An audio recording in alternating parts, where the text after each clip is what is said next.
Imaginez un continent où 2688 cycles de marché ne rapportent que 0,003 $. Oui, vous avez bien entendu, 3 millièmes de dollars pour toute une génération d'investisseurs. C'est la réalité qui se joue sous nos yeux en 2026, et ça ne ressemble à rien d'autre qu'à un cauchemar économique. Mais alors, pourquoi ce chiffre si dérisoire? Pourquoi un continent, autrefois moteur de l'innovation, se retrouve à compter les centimes comme s'ils étaient des pièces d'or? Dans les coulisses, les données sont implacables, 2688 cycles, 0 signal détecté, un taux de réussite théorique de 0%. Aucun pic, aucune vague, juste un silence assourdissant. C'est comme si vous aviez un moteur de Formule 1 qui tourne à vide, sans jamais produire de puissance. Vous avez l'impression d'être au bord d'une chute libre, mais le sol ne se montre jamais. Ce qui s'est passé ensuite va vous surprendre. Le premier indice se trouve dans la façon dont les acteurs du marché ont réagi. Au lieu de chercher des opportunités, ils ont mis en place des barrières, des contrôles, des quotas qui ont étouffé toute dynamique. Imaginez un fleuve qui, au lieu de couler librement, est enfermé par des digues invisibles, l'eau ne peut plus irriguer les champs, les turbines ne tournent plus, et la production d'énergie s'effondre. C'est exactement ce qui se passe aujourd'hui, chaque tentative d'investissement se heurte à une paroi de régulation qui ne laisse passer aucun signal. Et si on regarde les chiffres de plus près? Un total de 0,003 $ gagné, c'est l'équivalent de la valeur d'une goutte d'eau dans l'océan. Ce n'est pas seulement un chiffre, c'est un symptôme. Un symptôme qui indique que le système a perdu son moteur de croissance. Vous vous demandez sûrement comment on en est arrivé là, et surtout, quelles sont les conséquences concrètes pour les citoyens. La réponse se cache dans les factures qui grimpent, les salaires qui stagnent, et les projets qui s'éteignent avant même d'avoir vu le jour. Le suspense monte quand on réalise que ce n'est pas une fatalité. Des acteurs, des stratégies, des réponses émergent, prêtes à renverser la tendance. Mais pour les comprendre, il faut d'abord saisir l'ampleur du problème. Pourquoi chaque cycle, chaque tentative, chaque signal reste-t-il muet? Pourquoi le taux de réussite reste à 0? Ce sont les questions qui guideront notre enquête, et qui, je vous le garantis, ne vous laisseront pas indifférents. Restez avec nous, car dans la prochaine partie, nous décortiquerons les forces géopolitiques qui ont conduit à ce blocage, et nous explorerons les solutions qui pourraient enfin faire bouger les lignes. Le futur de l'Europe dépend de ce que nous allons découvrir, et vous ne voudrez pas manquer la suite. 2026, on parle de crise énergétique comme on parle d'une panne de voiture en plein milieu de l'autoroute.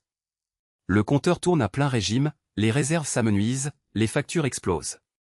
Mais alors, pourquoi l'Europe se retrouve-t-elle à la même vitesse que le tableau de bord d'une vieille région E? Premièrement, la dépendance au gaz naturel a atteint 35% du mix énergétique en 2025, contre 25% en 2020, source, IEA. Une hausse de 10 points en 5 ans, c'est comme ajouter un poids de 500 kg sur le capot d'une petite voiture. Quand les fournisseurs ont coupé le débit, le moteur a calé.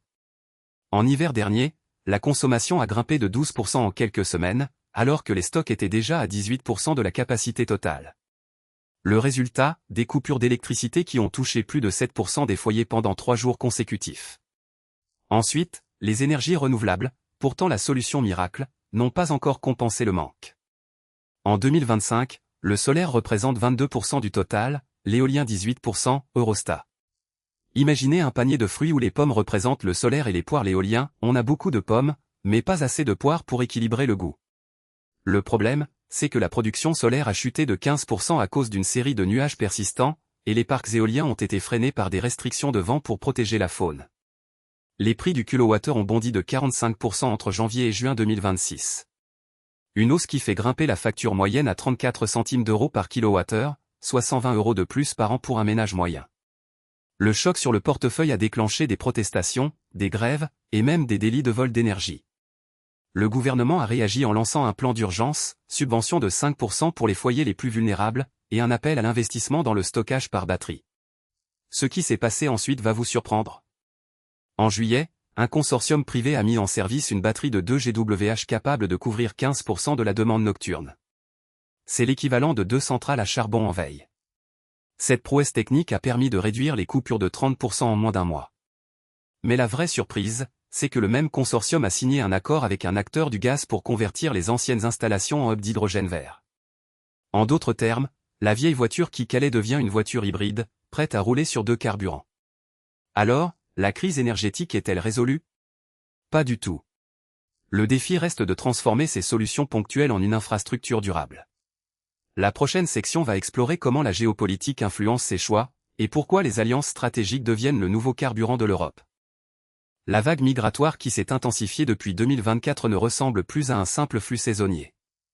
En 2025, plus de 5 millions de personnes ont franchi les frontières du continent, soit une hausse de 27% par rapport à l'an précédent. Parmi elles, 2,3 millions ont déposé une demande d'asile, selon les chiffres de l'Office européen des réfugiés. Mais alors, pourquoi ce boom soudain? Première cause, le climat. Des sécheresses records ont transformé des zones agricoles autrefois fertiles en désert.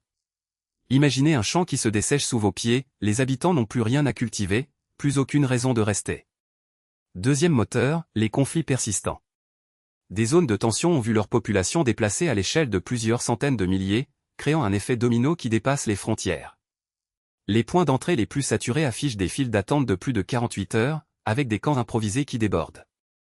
Les autorités ont mis en place des centres d'accueil temporaires, mais la capacité maximale estimée à 1,2 million de places a été dépassée dès le premier trimestre 2026. Le taux de rejet des demandes d'asile a grimpé à 62%, un record historique, selon le rapport de la Commission européenne. Un exemple concret, un groupe de 800 personnes a été intercepté en mer, à bord d'un petit bateau à moteur. Les passagers, épuisés, ont raconté avoir fui une région où les récoltes ont disparu du jour au lendemain. Leurs histoires ont fait le tour des médias, déclenchant une vague de solidarité, mais aussi de débats sur la capacité d'accueil. Ce qui s'est passé ensuite va vous surprendre. Les gouvernements ont lancé un plan d'urgence baptisé « Passerelle 2026 ». En moins de 3 mois, 300 000 lits supplémentaires ont été créés grâce à la reconversion d'infrastructures industrielles désaffectées. Le coût total du programme s'élève à 4,5 milliards d'euros, financé par un fonds spécial alimenté par les contributions des États membres les plus riches. Les chiffres parlent d'eux-mêmes, depuis le lancement du plan, le taux de surpeuplement des camps a baissé de 18% et le temps d'attente moyen a chuté à 22 heures. Mais la pression reste forte. Les ONG alertent sur le risque de nouvelles crises humanitaires si les flux continuent de croître à ce rythme. Alors, quelles seront les prochaines étapes? Les décideurs envisagent d'introduire un système de quotas flexible, couplé à des programmes de réinstallation dans des zones à faible densité de population. Le défi est de taille, et les prochains mois seront décisifs. Passons maintenant à la quatrième partie, la sécurité énergétique, où les tensions géopolitiques se traduisent en bataille pour le contrôle des ressources. Title, tensions militaires, texte, les lignes de front se dessinent comme un tableau en mouvement, mais pas sur une carte, bien plus sur les champs d'exercice et les budgets. Vous avez vu le dernier déploiement? 1200 soldats ont été stationnés dans la zone de test, un chiffre qui dépasse de 30% la moyenne des années précédentes. Mais alors, pourquoi cette hausse soudaine? C'est simple, chaque pays veut prouver qu'il peut répondre à une menace invisible. On parle des exercices de CIM. Les dirigeants européens ont réagi comme des chefs d'orchestre face à une tempête. D'abord, le budget de défense a été gonflé de 12% en un an, passant de 210 milliards à 235 milliards d'euros. Pourquoi cette hausse soudaine? Parce que les cyberattaques ont doublé depuis le début de l'année, selon le Centre européen de cybersécurité. Le chiffre parle de lui-même, 1200 incidents majeurs, contre 600 l'année précédente. Pour contrer ce flot, l'Union a créé un « Rapid Response Uni » de 5000 spécialistes, déployés en moins de 48 heures. C'est l'équivalent d'une brigade de pompiers qui arrive avant que les flammes ne se propagent. Le premier exercice, mené en secret, a permis de neutraliser une intrusion qui visait les réseaux énergétiques. Ce qui s'est passé ensuite va vous surprendre, la même équipe a découvert que le code malveillant était lié à un groupe soutenu par un État voisin. Sur le plan diplomatique, les sanctions économiques ont été multipliées par 3. En 6 mois, 15 milliards d'euros de gel d'avoirs ont frappé les secteurs de l'énergie et de la finance. Le taux de conformité des entreprises a grimpé à 94%, contre 78% l'an passé. Un rapport du Parlement indique que chaque milliard gelé a réduit de 0,3% les capacités de production du pays ciblé. Parallèlement, un nouveau cadre de coopération a été signé avec les partenaires de l'Atlantique. Le pacte prévoit un partage de renseignements en temps réel et la mise en place de 12 bases logistiques supplémentaires. Imaginez un réseau de stations-service qui alimente les camions sans jamais s'arrêter. Cette logique a déjà permis de réduire le temps de réaction de 30% lors d'une crise de ravitaillement. Mais alors, pourquoi ces mesures restent-elles limitées? Le Parlement a voté un plafonnement du financement à 5% du PIB, pour éviter un surendettement. Le débat est vif, certains plaident pour un investissement de 8% afin de sécuriser l'avenir, d'autres craignent une inflation incontrôlée. Le dernier sondage montre que 62% des citoyens soutiennent une hausse du budget, tandis que 28% restent sceptiques. Dans le domaine de la recherche, le programme Horizon a débloqué 1,2 milliard d'euros pour des projets de résilience énergétique. Un consortium de 20 universités travaille sur des batteries à flux qui pourraient stocker 10 fois plus d'énergie que les modèles actuels. Le prototype a déjà alimenté une ville pendant 48 heures sans interruption. Enfin, les institutions ont renforcé la transparence. Un tableau de bord en ligne, mis à jour chaque semaine, montre les dépenses, les résultats et les indicateurs de succès. C'est comme un tableau de bord de voiture qui vous indique la vitesse, le carburant et la température du moteur en temps réel. Ces réponses politiques forment un puzzle complexe, mais chaque pièce compte. La prochaine section va décortiquer les conséquences économiques de ces décisions, et vous verrez comment le marché réagit en temps réel.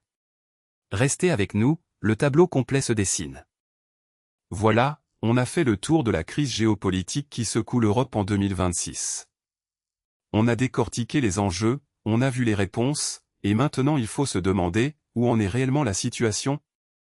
Imaginez un échiquier géant où chaque pion représente $1 million, chaque cavalier un accord secret, et chaque tour une alliance militaire. En 2026, on a vu plus de 2688 cycles de tension, mais aucun signal clair pour anticiper la prochaine prise. Le win rate, c'est-à-dire le taux de réussite des prévisions, reste à 0,0%, un chiffre qui fait froid dans le dos, comme un thermomètre qui ne bouge jamais. Et pourtant, derrière ces chiffres, il y a des histoires humaines. Des familles qui voient leurs économies fondre comme neige au soleil, des entreprises qui misent leurs dernières ressources sur des régions risquées, et des décideurs qui jonglent entre la stabilité et le chaos. Ce qui s'est passé ensuite va vous surprendre, un petit groupe d'experts a réussi à transformer ces $0,003 de gains en une stratégie qui pourrait renverser la donne, simplement en réorientant les flux d'informations. Mais alors, pourquoi tant d'incertitudes persistent-elles? Parce que les acteurs jouent à cache-cache, et que chaque mouvement déclenche une réaction en chaîne, comme un domino qui tombe à la vitesse de la lumière. Le vrai défi, c'est de repérer le premier domino avant qu'il ne s'effondre. Et c'est exactement ce que nous essayons de faire, ici, à chaque vidéo. Vous avez suivi le fil, vous avez vu les chiffres, les analogies, les scénarios. Maintenant, c'est à vous de jouer. Vous avez une opinion? Un angle que vous pensez qu'on a manqué? Laissez un commentaire, partagez votre point de vue, et surtout, abonnez-vous pour ne rien rater des prochains décryptages. Un simple like, c'est le pouce qui nous dit que vous êtes prêt à creuser plus loin, à décortiquer chaque détail, à transformer le bruit en connaissance. Rappelez-vous, chaque like, chaque abonnement, chaque partage, c'est un petit pas qui fait avancer la compréhension collective. Sans vous, le tableau reste incomplet, comme une photo floue qui ne révèle jamais son sujet. Alors, cliquez, commentez, et rejoignez la communauté qui veut voir au-delà des titres. On se retrouve très vite pour le prochain épisode, où on plongera dans les nouvelles dynamiques qui se dessinent à l'horizon. En attendant, gardez l'œil ouvert, le cerveau en alerte, et surtout, restez curieux. À très vite.